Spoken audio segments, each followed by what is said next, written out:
não há nenhum outro indivíduo que ainda encontra-se foragido.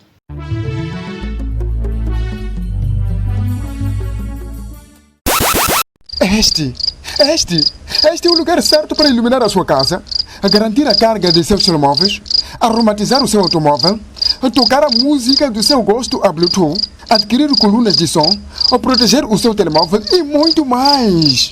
O lugar certo é na Banca do Onésimo, cita na Vila de Quesico, Rua do Mercado Central, bem próximo da antiga Casa Pandia, onde os preços são totalmente promocionais.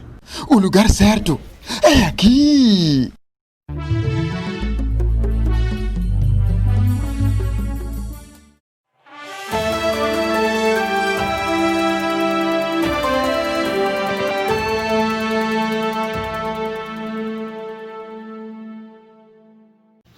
A Polícia da República de Moçambique, no distrito de Zavala, província de Inhambane, desmente a informação posta a circular através das redes sociais, dando conta da existência de um grupo de homens que aterrorizam por armas brancas a região de Chibembe, localidade e posto administrativo de Zanamela.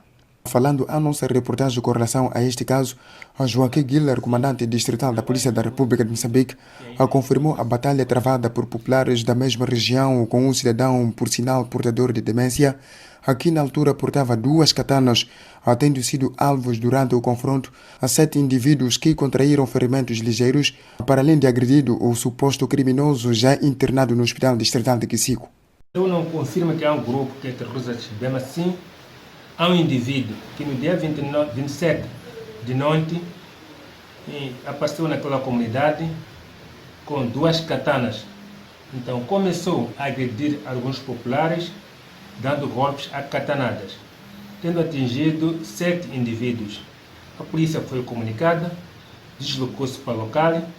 Diligências feitas, o indivíduo foi encontrado escondido no caniço, no rio Nhaçabe. Ele foi recolhido.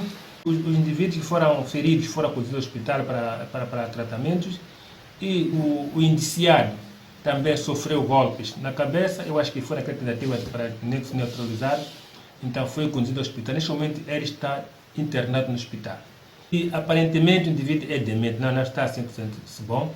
É um indivíduo que está sozinho, atua sozinho, e não há nenhum outro indivíduo que ainda encontra-se foragido. Num outro desenvolvimento, a Guiller apelou na ocasião à necessidade de as comunidades usarem as redes sociais de uma forma racional, com risco de criar tumultos sem necessidade. Eu acho que a população deve utilizar redes sociais de uma forma correta, não lançando informações infundadas, que é um perigo para nós, para a sociedade. Este é o primeiro episódio do gênero, pelo menos nos últimos 3 anos, neste ponto da província de Inhambane.